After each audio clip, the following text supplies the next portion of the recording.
बचपन में हम सब ने एक ऐसी लाइन जरूर सुनी होती है, शर्मा जी के बेटे को देखो कितना स्मार्ट है, क्लास में हमेशा फर्स्ट आता है।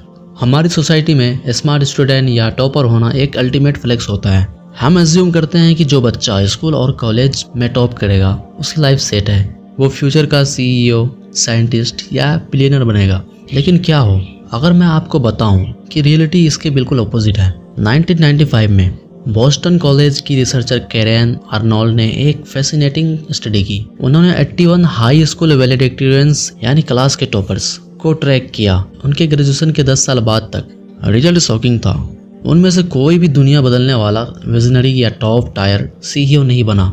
ज़्यादातर गुड और स्टेबल जॉब्स में सेटल हो गए और कुछ सेवर, बर्नआउट और डिप्रेशन का शिकार हो गए। आज के वीडियो में हम डिकोड करेंगे एक ऐसे साइकोलॉजिकल फेनोमेनन को जो हर स्मार्ट स्टूडेंट को खामोशी से खा रही है। क्यों हाई IQ और ग्रेट ग्रेड्स रियल वर्ल्ड में फेल हो जाते हैं। इसके पीछे 4 मेजर साइंटिफिक और साइकोलॉजिकल रीजंस हैं। अगर आप एक स्टूडेंट हैं या एक पेरेंट हैं तो ये वीडियो आपकी सोच बदल देगी। Let's dive in. Reason number 1, the fixed mindset. जब एक बच्चा छोटा होता है और कोई पजल सॉल्व कर लेता है तो पेरेंट्स क्या कहते हैं, wow you are so smart, या तुम तो बहुत जीनियस हो। सुनने में यह इनोसेंट लगता है, लेकिन साइकोलॉजी में इसको कहते हैं द प्रेज ट्रैप।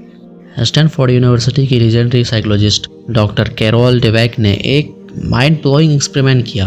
उन्होंने 400 5th ग्रेड स्टूडेंट्स को एक इजी पजल दिया। जब बच्चों ने सॉल्व किया तो आधे बच्चों को उनकी इंटेलिजेंस के लिए प्रेज किया गया, you must be smart at this, और बाकी आधे को उनकी एफर्ट के लिए, you must have worked hard at this. अब डुवेक ने उन्हें एक चॉइस दी, नेक्स्ट पजल इजी चाहिए या हार्ड। जो बच्चे स्मार्ट बोले गए थे उन्होंने इजी पजल चूज किया। क्यों? क्योंकि उन्हें डर था कि अगर हार्ड पजल फेल हो गई तो उनका स्मार्ट वाला टैग छिन जाएगा। लेकिन जिन्हें हार्ड वर्किंग बोला गया था उन्होंने हार्ड पजल चूज किया क्योंकि उन्हें चैलेंज पसंद था। स्मार्ट स्टूडेंट्स अपने आइडेंटिटी स्मार्टनेस से जोड़ लेते हैं। उन्हें लगता है कि अगर वो फेल हुए तो इसका मतलब वो अब स्मार्ट नहीं रहे।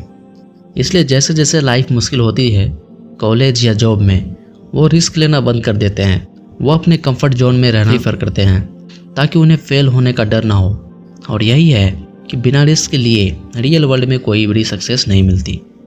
Reason number 2, perfection disguised as procrastination.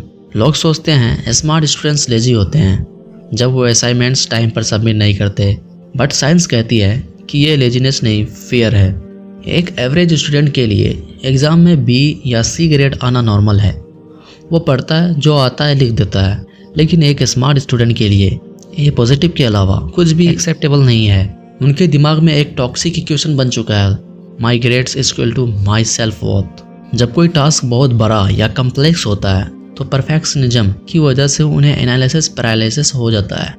वो सोचते हैं अगर मैं इस प्रोजेक्ट को परफेक्टली नहीं कर पाया तो लोग क्या कहेंगे, मैं तो क्लास का स्मार्टेस्ट बच्चा था।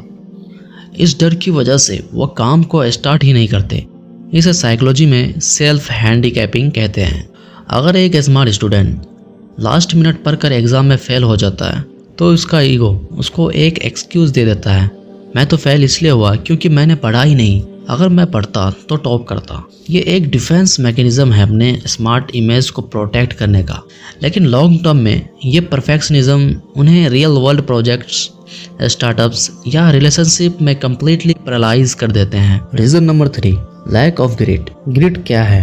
यूनिवर्सिटी ऑफ पेंसिल्वेनिया की साइकोलॉजिस्ट एंजेला डकवर्थ के मुताबिक ग्रिट है passion and preservation for long term goals. और स्मार्ट स्टूडेंट्स में अक्सर ग्रिट की सबसे ज़्यादा कमी होती है। आखिर क्यों? सोचो, लाइफ एक वीडियो गेम है।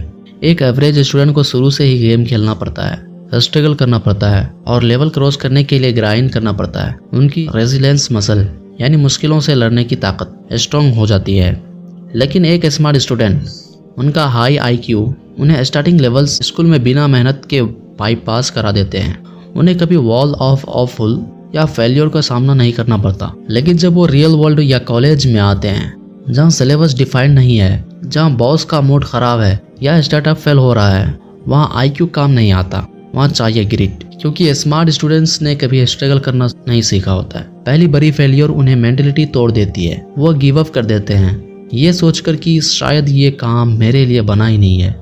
Reason number 4, school rewards compliance, real world rewards rebellion. Wharton school के प्रोफेसर एडम ग्रेंट ने अपनी बुक ओरिजिनल्स में एक बहुत डीप बात लिखी है। वो कहते हैं कि straight A students mostly rule followers होते हैं। स्मार्ट स्टूडेंट्स सिस्टम को हैक करना सीख जाते हैं। उन्हें पता होता है कि टीचर को क्या चाहिए, लेकिन रियल वर्ल्ड में कोई सिलेबस नहीं होता। स्टीव जॉब्स, मार्क ज़करबर्ग या एलन मस्क ने कोई प्री डिफाइंड सिलेबस फॉलो नहीं किया।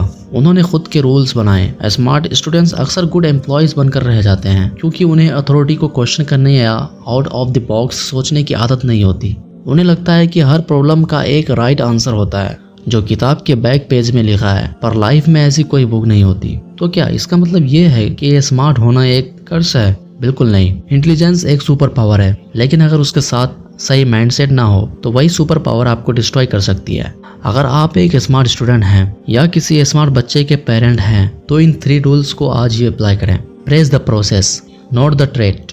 खुद को या अपने बच्चों को स्मार्ट बोलना बंद करो। उसकी मेहनत, उसकी स्ट्रेटजी और उसकी रेजिलेंस को अप्रिशिएट करो। तुमने इस प्रॉब्लम को सॉल्व करने के लिए जो 3 घंटे लगाए, I am proud of your effort. इससे ग्रोथ माइंडसेट बनता है। Rule number 2, practice micro failures. ऐसे हॉबीज या एक्टिविटीज चूज करो जिसमें आप बिल्कुल शक करते हो। कोई नया इंस्ट्रूमेंट बजाओ, कोई न्यू स्पोर्ट खेलो। अपने दिमाग को सिखाओ कि फेल होना या स्टूपिड फील करना नॉर्मल है और दुनिया खत्म नहीं होती। Rule number 3, detach identify from outcomes. आपके ग्रेड्स आपकी वर्थ डिफाइन नहीं करते। आप एक इंसान हैं, एक मशीन नहीं जो सिर्फ ए पॉजिटिव प्रोड्यूस करेगी। अपनी क्यूरियोसिटी को फॉलो करो, सिर्फ सिलेबस को नहीं। दुनिया उन लोगों को याद नहीं करती जिन्होंने कभी फेल ना होने का रिकॉर्ड बनाया हो। दुनिया उन्हें याद रखती है जो 100 बार फेल हुए लेकिन 101वीं बार वापस खड़े हो गए। अगर आपको ये वीडियो इंसाइटफुल लगी तो इस वीडियो को उस स्मार्ट दोस्त के साथ ज़रूर शेयर करना जिसे इसकी ज़रूरत है।